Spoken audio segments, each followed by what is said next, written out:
So another big week for the Trump administration. Judge Gorsuch, that rollout went very smoothly, I think. Yes, it did. Yes, it did. But the refugee deal, not so much. I think it was very smooth. You had 109 people out of hundreds of thousands of travelers, and all we did was vet those people very, very carefully. You wouldn't do anything differently if you had to do it over again? Look, in life, some of you your do people things. didn't really know what the order was. Well, that's not what General Kelly said. General Kelly, who's now Secretary Kelly, he said he totally knew, he was aware of it, and it was very smooth. It was 109 people. Let's talk about Iran.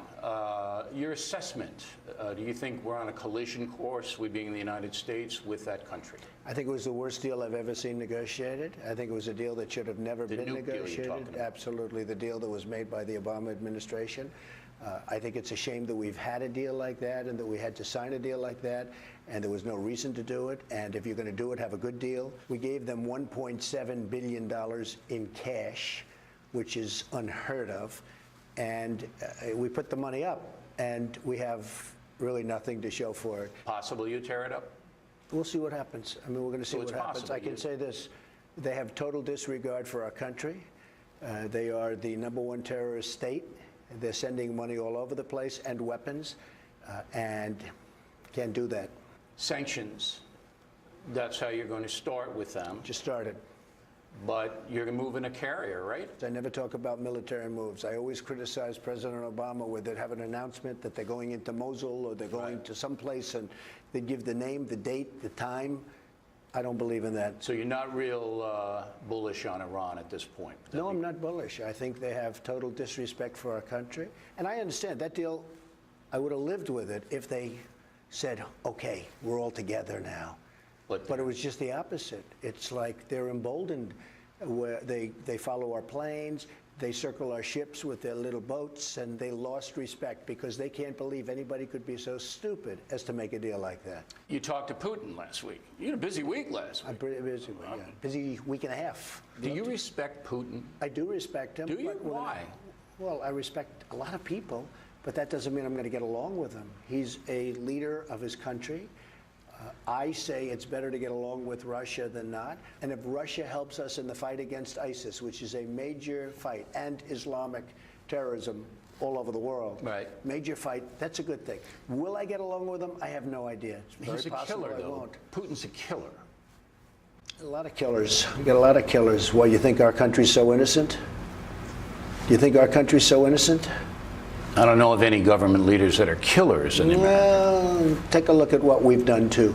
We've made a lot of mistakes. I've been against the war in Iraq from the beginning. Yeah, mistakes are different than... A lot of mistakes, okay, but a lot of people were killed. So a lot of killers around, believe me. Let's talk about Mexico. There was a report, you talked to President Nieto, and you told him, this was the report, I want to know if this is true or not, that if his army couldn't handle the drug cartels, that U.S.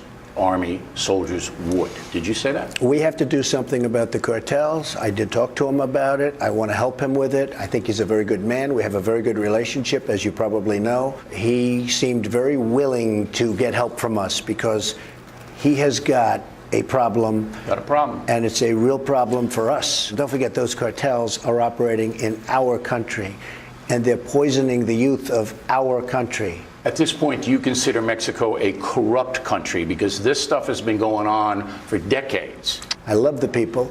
I really like this administration. I think he's a good man. We get along very well. But they have problems controlling aspects of their country. There's no question about it.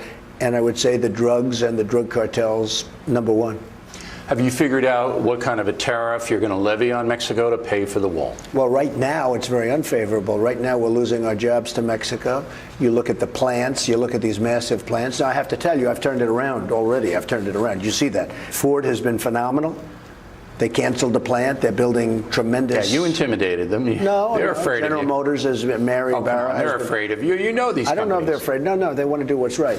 They're going to bring jobs back. They want to do what's right? Why didn't they do what was right in the past? They're afraid of you. Because the wrong people spoke to them. But they're going to do what's right, and they're bringing jobs back to Michigan and Ohio and Pennsylvania and all the places that have lost their jobs. So that's already happening.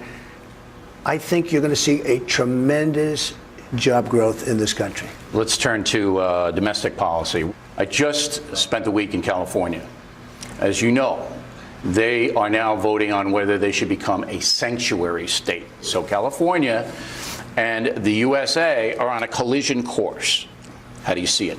Well, I think it's ridiculous, sanctuary cities. As you know, I'm very much opposed to sanctuary cities. They breed crime. There's a lot of problems. If we have to, we'll defund. We give tremendous amounts of money to California. So you're going to defund. California in many ways is out of control, as you know. Obviously, the voters agree. Otherwise, they wouldn't have voted for me. So defunding is your weapon of choice. Well, it's a weapon. I don't want to defund a state or a city. I don't want to defund anybody. I want to give them the money they need to properly operate as a city or a state. If they're going to have sanctuary cities, we may have to do that. Certainly, that would be a weapon. Is there any validity to the criticism of you that you say things you can't back up factually? And as the president, if you say, for example, that there are 3 million illegal aliens who voted, and then you don't have the data to back it up, some people are going to say that's irresponsible for a president to say that. Is there any validity to that? Many people have come out and said I'm right. You know that. I know, but you got to have data to back that up. Let me just tell you. And it doesn't have to do with the vote, although that's the end result. It has to do with the registration. And when you look at the registration and you see dead people that have voted, when you see people that are registered in 2 states that voted in 2 states, when you see other things, when you see illegals, people that are not citizens and they're on the registration rolls. Look, Bill, we can be babies, but you take a look at the registration. You have illegals, you have dead people, you have this. It's really a bad situation. It's really bad. And so you think you're going to be proven correct in that statement? Well, I think I already have. A lot of people have come out and said that I am correct. Yeah, but the data has to show that 3 million illegals voted. Forget that. Forget all of that. Just take a look at the registration, and we're going to do it. And I'm going to set up a commission to be headed by Vice President Mike Pence, and we're going to look at it very, very carefully. Well, that's good. Let's get to the bottom of this. 2017, can Americans expect a tax cut? I think so, yes, and I think before the end of the year, I would like to say yes. Okay. Can Americans in 2017 expect a new health care plan rolled out by the Trump administration this year? Yeah, in the process, and maybe it'll take till sometime into next year, but we are certainly going to be in the process. Very complicated. Obamacare is a disaster. You have to remember, Obamacare doesn't work. So we are putting in a wonderful plan.